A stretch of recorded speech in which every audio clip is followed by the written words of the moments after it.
हर दिन तकरीबन 1,50,000 से भी ज़्यादा लोग मरते हैं, जिसका मतलब है कि एक महीने में तकरीबन 4.5 मिलियन लोग हर महीने 4.5, और ये जो नंबर है 1,50,000 हर दिन, 4.5 मिलियन हर महीने, ये नंबर सच में बहुत ही स्टैगरिंग है, बड़ा ही हिला देने वाला है।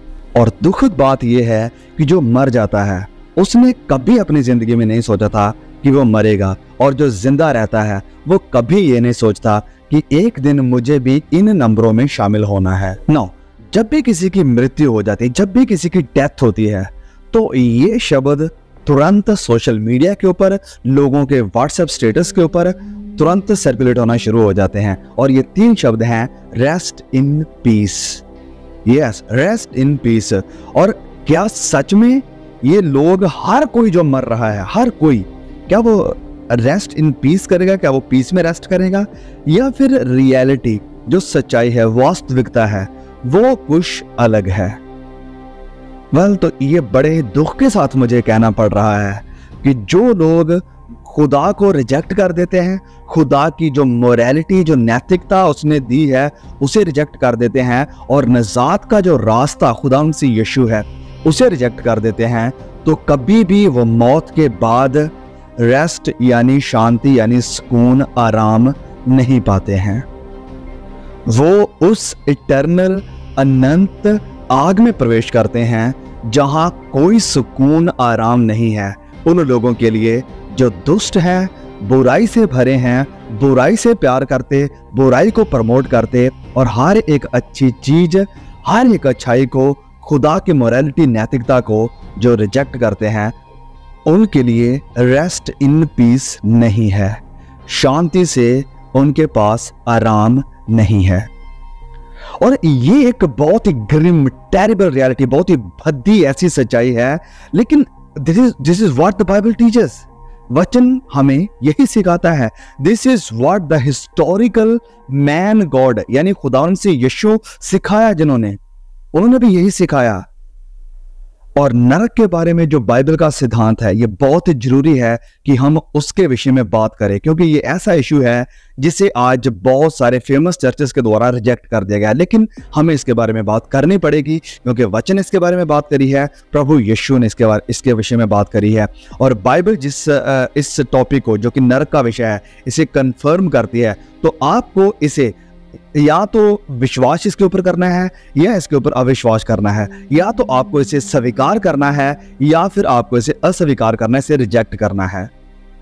और जब हम ये सवाल कर रहे हैं, तो ये वापस हमें उसी सवाल के ऊपर ले जाता है कि क्या आप वचनों के ऊपर विश्वास करते हैं? क्या आप वचनों को फाइनल अथॉरिटी मानते हैं या फिर नहीं?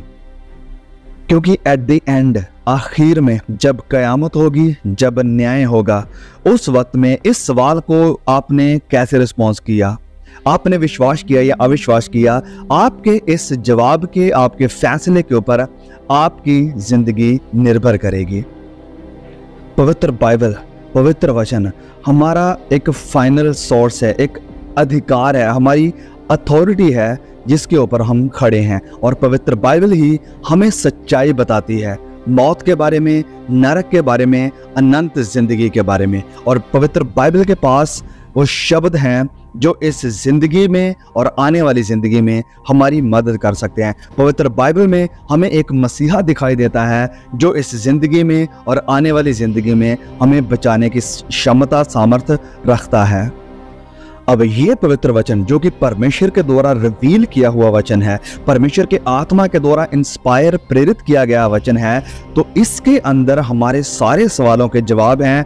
वो सवाल या वो जवाब हो, चाहे इस जिंदगी को लेकर, वो चाहे आने वाली जिंदगी को लेकर, वो सवाल हो या तो सजा को लेकर या आराम को लेकर। So what does the Bible teach us about the hello? कि नरक के बारे में, सजा के बारे में वचन हमें क्या सिखाता है?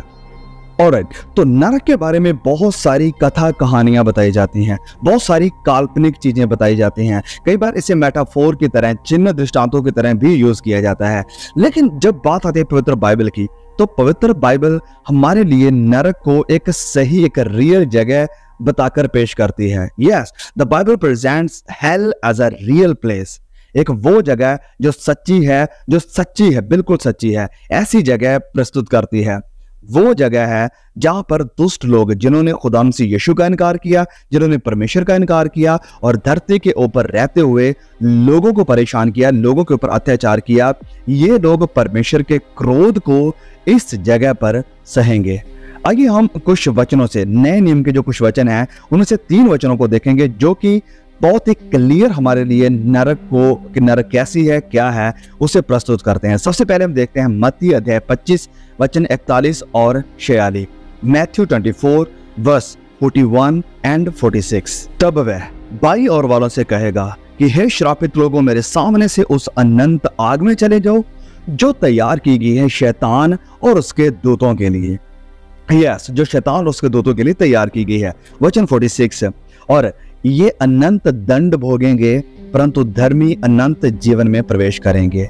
आगे एक दूसरा वचन, मरकुस अध्याय 9 वचन 43, मार्क चैप्टर 9 वर्स 43। यहाँ पर प्रभु यीशु कह रहे हैं और वो क्या कहते हैं कि यदि तेरा हाथ तुझे ठोकर खिलाए तो उसे काट डाल, टुंडा होकर जीवन में प्रवेश करना तेरे लिए इससे भला है कि 2 हाथ रहते हुए नरक के बीच उस आग में डाला जाए जो कभी बुझने को नहीं, जो कभी बुझेगी नहीं। फिर आगे वचन 44 कहता है कि जहां उनका कीड़ा नहीं मरता और आग नहीं बुझती।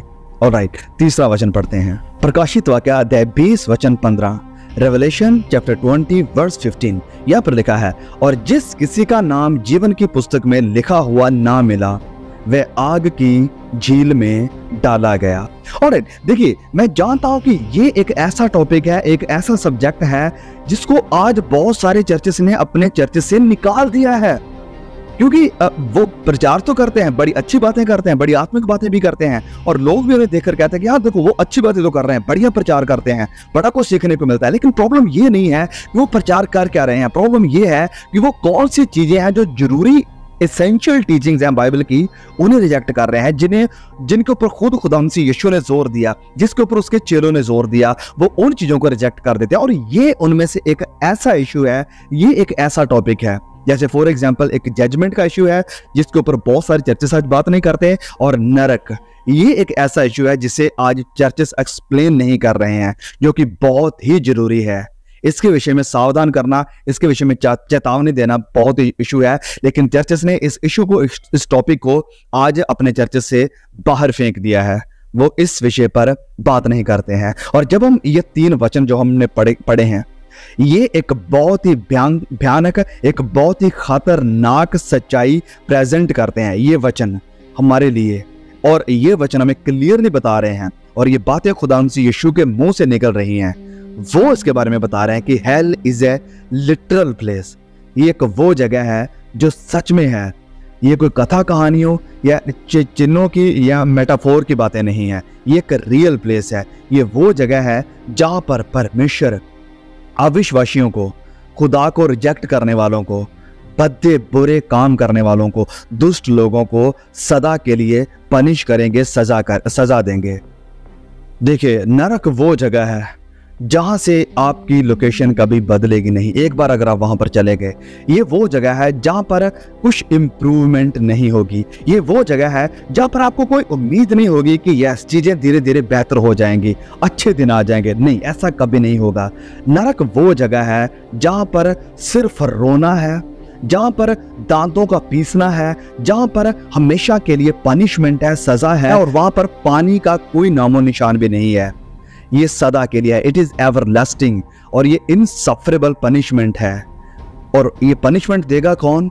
यस, वो परमेश्वर जिसके खिलाफ लोगों ने विद्रोह किया, जिसको लोगों ने आंखें दिखाई, जिसको लोगों ने तुच्छ जाना, वो परमेश्वर सजा देगा। According to the book of Revelation, प्रकाशित वाक्य के अनुसार प्रभु यीशु संत यूहन्ना से ये बातें करते हुए उन्हें बताते हैं कि जो अविश्वासी हैं उनकी तकदीर या उनका अंत कहां पर होगा। जब हम पढ़ते हैं प्रकाशित वाक्य अध्याय 14 वचन 10 और 11 को, प्रकाशित वाक्य अध्याय 14 वचन 10 और 11, रेवलेशन चैप्टर 14 वर्सेस 10 एंड 11, यहाँ पर लिखा है, वो कहते हैं, तो वह परमेश्वर के प्रकोप की मदिरा परमेश्वर के प्रकोप यानी क्रोध यानी गुस्से। ओके, तो वो परमेश्वर के क्रोध की मदिरा जो बिना मिलावट के उसके क्रोध के कटोरे में डाली गई है पिएगा, और पवित्र स्वर्ग दूतों के सामने और मेमने के सामने आग और गंधक की पीड़ा में पड़ेगा। वचन 11, और उनकी पीड़ा का धुआं युगान युग उठता रहेगा, और जो उस पशु और उसकी मूर्ति की पूजा करते हैं और जो उसके नाम की शाप लेते हैं उनको रात दिन चैन ना मिलेगा। वाह, भयानक, डेडली, खतरनाक। मैं इन वचनों को पढ़ता हूं तो रूह कांप जाती है।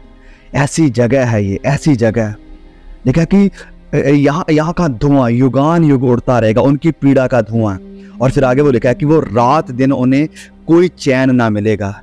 इन लोगों को रात दिन चैन नहीं होगा वहां पर। तो ये बातें भी हम जानते हैं कि प्रभु यीशु मसीह ने कही। अब और क्लियरली अगर हम जाने कि प्रभु यीशु ने नरक के बारे में क्या सिखाया, जब हम पूरे नया नियम को पढ़ते हैं तो पूरे नया नियम को लिखने वाले जितने भी लेखक हैं वो सब इस नरक के सिद्धांत के ऊपर सहमत है, इसकी बात करते हैं।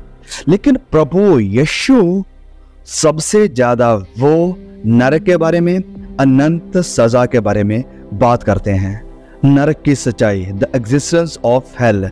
नरक की सच्चाई एक ऐसा इशू था जिसके ऊपर खुदावंद यीशु ने कभी सवाल नहीं किया, इसके ऊपर कभी डिबेट नहीं करी, जिसे कभी उसने डिफेंड नहीं किया, और ना ही कभी इस विषय के ऊपर बात करके उन्होंने क्षमा मांगी, माफी मांगी कि ऐसा नहीं है। वरन उन्होंने क्लियरली सिखाया, क्लियरली बताया, क्लियरली वार्न किया, सावधान किया कि नरक जो है वो एक वास्तविक जगह है जहां पर अविश्वासी दुष्ट लोग जाएंगे। और अगर प्रभु यीशु ने सबसे ज्यादा पूरे नए नियम में नरक के ऊपर बात करी है तो क्यों ना आज हमें भी इस विषय के ऊपर बहुत ज्यादा बात करनी चाहिए। क्यों ना हमें भी लोगों को सावधान करना चाहिए, वार्न करना चाहिए, because Jesus is the model on how we think about the hell. क्योंकि प्रभु यीशु हमारे मॉडल हैं कि हम नरक के बारे में क्या सोचते और क्या सिखाते हैं। जब प्रभु यीशु बात करते हैं नरक की तो उनका मकसद, उनका पर्पस ये था लोगों को डराना नहीं वरन सावधान करना। यस, लोगों को सावधान करना, और कोई सवाल खड़े करना नहीं था या लोगों के अंदर शक संदेह पैदा करना नहीं था, वरन लोगों को सावधान करना। ही वार्न्ड द पीपल। और जरा उन शब्दों के ऊपर ध्यान दें जो प्रभु यीशु ने नरक की वास्तविकता को दिखाने के लिए या लोगों तक पहुंचाने के लिए इस्तेमाल करे। उन शब्दों के ऊपर हम जरा ध्यान दें। और ये जो शब्द हैं प्रभु यीशु यूज कर रहे हैं नरक के विषय में, वो बिल्कुल भी कहीं भी आरामदायक शब्द नहीं है, आराम देने वाले नहीं है, वरन वो डराने वाले और लोगों को चिताने वाले शब्द हैं। अकॉर्डिंग टू जीसस, प्रभु यीशु के मुताबिक नरक वो जगह है जहां पर बहुत अंधेरा है, बहुत अंधेरा। मत्ती अध्याय 22:13 के अकॉर्डिंग नरक वो जगह है जहां पर रोना और दांतों का पीसना होगा। मत्ती अध्याय 8:12 के मुताबिक नरक वो जगह है जो कि आग के साथ भरी पड़ी है। इससे फायरी फर्नेस, यस, ये आग से भरी हुई जगह है। मत्ती अध्याय 13:42 और 50 के अकॉर्डिंग। और ये वो जगह है नरक जो अनक्वेंचेबल फायर है। जब हम पढ़ते हैं mark chapter 9:48, So hell is a place of spiritual and bodily destruction. नरक जो है वो आत्मिक और शारीरिक विनाश वाली जगह है जहां पर दोनों का विनाश होगा, जैसे प्रभु यीशु ने कहा मत्ती अध्याय 10:28। और प्रभु यीशु के मुताबिक नरक वो जगह है जहां पर जो पीड़ा है, जो दुख है, जो मतलब सजा है, वो कभी खत्म नहीं होगी। सो इन कंक्लूजन, नरक वो जगह है जो कि हॉरिफिक है, बहुत भयानक है, बहुत खतरनाक जगह है, जहां पर आप अपना शरीर क्या, आप अपनी एक हाथ की उंगली को भी लेकर नहीं जाना चाहते हैं। ये वो जगह है जहां पर आप सोच भी नहीं सकते हैं कि ओके मैं वहां पर जाऊंगा और फिर देखेंगे। नहीं, आप इसके बारे में कभी सवाल खड़ा नहीं कर सकते हैं। और फिर अगली बात है कि यहाँ पर ये जो नरक है, यहाँ से बाहर का रास्ता नहीं है। There is no way out.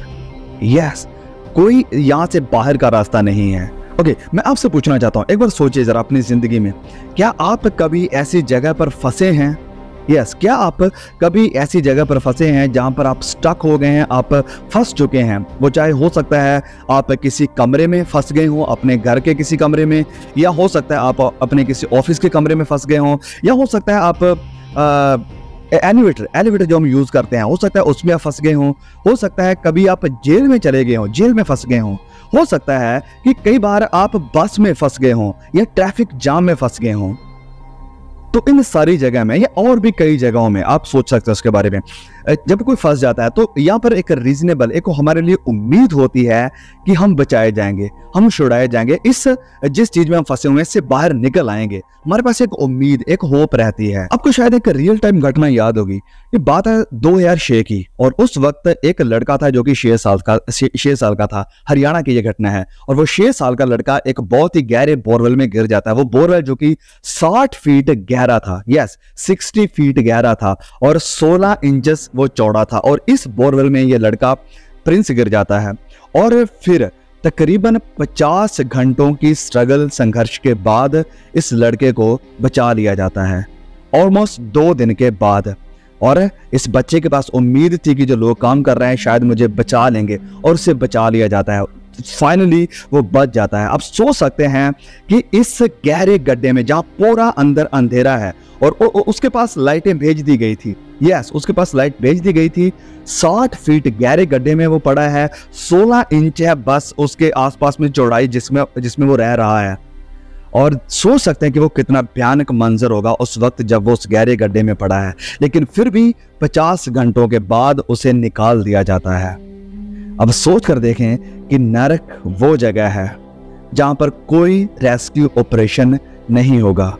Rescue operation आज चल रहा है, यस उस गहरे गड्ढे में जाने से पहले रेस्क्यू ऑपरेशन आज चल रहा है कि वहां मत जाना।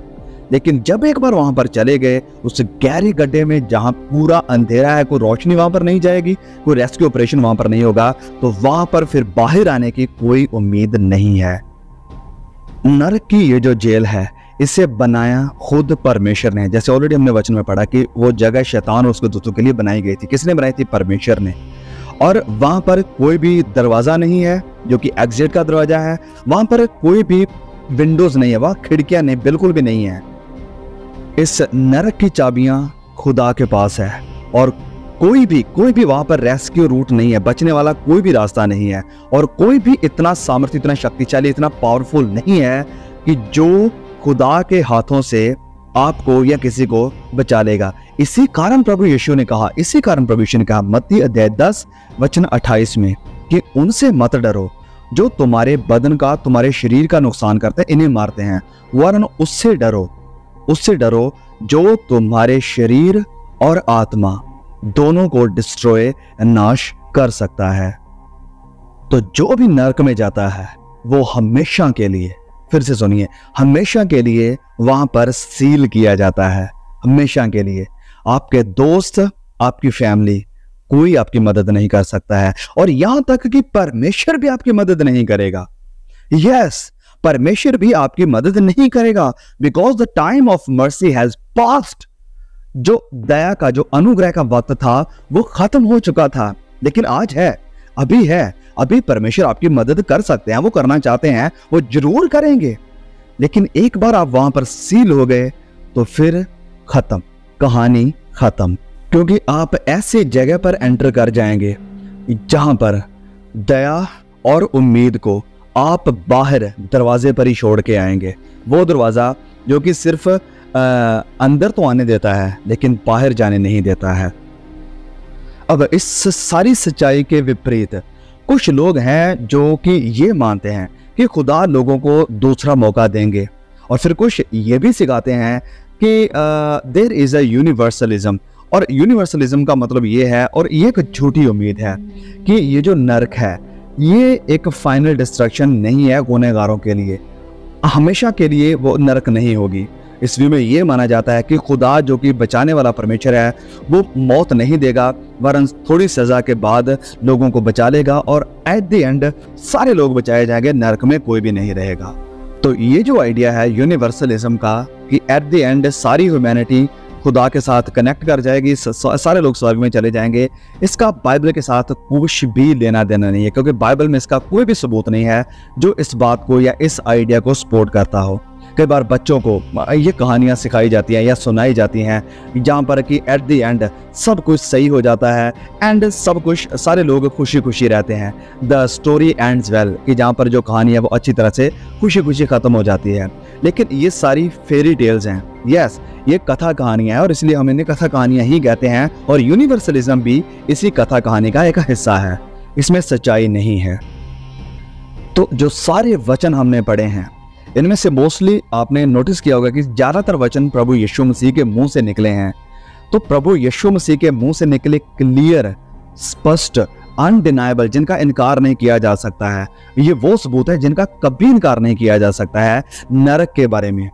तो ये जो वचन प्रभु यीशु मसीह के निकले हैं, तो इन वचनों को पढ़ने और देखने समझने के बाद ये बड़ी ही मूर्खता वाली बात लगती है कि अभी भी कुछ क्रिश्चियन ग्रुप्स ऐसे हैं जो कि इस व्यू को चैलेंज करते हैं। अभी भी कुछ ऐसे मसीही हैं या ऐसे कुछ लोग हैं जो नरक की वास्तविकता, नरक के नेचर यानी कि नरक कैसी होगी और नरक हमेशा के लिए होगी, इन तीनों चीजों के ऊपर जो सवाल खड़ा करते हैं, अभी भी कुछ ऐसे लोग हैं। लेकिन हमें इससे बिल्कुल भी हैरान परेशान नहीं होना चाहिए, क्योंकि शैतान लगातार इस कोशिश में लगा हुआ है, वो विरोधी लगातार इस कोशिश में लगा हुआ है कि जो गुनाह है उसकी जो गंभीरता है उसे कम किया जाए, और जो हमेशा का आनंद है यानी स्वर्ग है वो लोगों के लिए इतना बोरिंग बना दो कि लोग वहां जाना ना चाहें, और नरक को इतना भयंकर ना बताओ कि वो सदा के लिए नहीं है, वहां की सजा इतनी भयानक नहीं होगी, और इसलिए आपको उस नरक से डरने की भी जरूरत नहीं है। और वो इस कामयाब हो भी गया है, इस चीज को साबित करने के लिए वो कामयाब हो भी गया है। मेरे आप सब भाई बहनों से जो इस मैसेज को सुन रहे हैं और यहाँ तक पहुँच गए हैं, मेरी आपसे रिक्वेस्ट है कि शैतान की चालाकियों से आप इग्नोरेंट ना रहें। हम वचनों में जैसे लिखा है, संत पौलुस कहते हैं कि हम जानते हैं, हम शैतान की गतिविधियों से अनजान नहीं है, हम जानते हैं। और परमेश्वर का जो वचन है, प्रभु यीशु की जो बातें हैं, वो हमारे लिए कोई भी शक, संदेह, सवाल नहीं छोड़ती हैं कि नरक नाम की एक असल जगह है और नरक नाम की जो जगह है वो कैसी है। वचन इसके ऊपर क्लियर है, प्रभु यीशु इसके ऊपर पूरी तरह से क्लियर है, हमें को किसी दूसरे से पूछने की जरूरत नहीं है। हम अगर वचनों को पढ़ देंगे, अगर हम सुसमाचारों को पढ़ देंगे, तो हमें पता चल जाता है कि नरक एक वास्तविक जगह है, और नरक का जो नेचर है कि नरक कैसी जगह है वो भी हमें वहां से पता चल जाता है।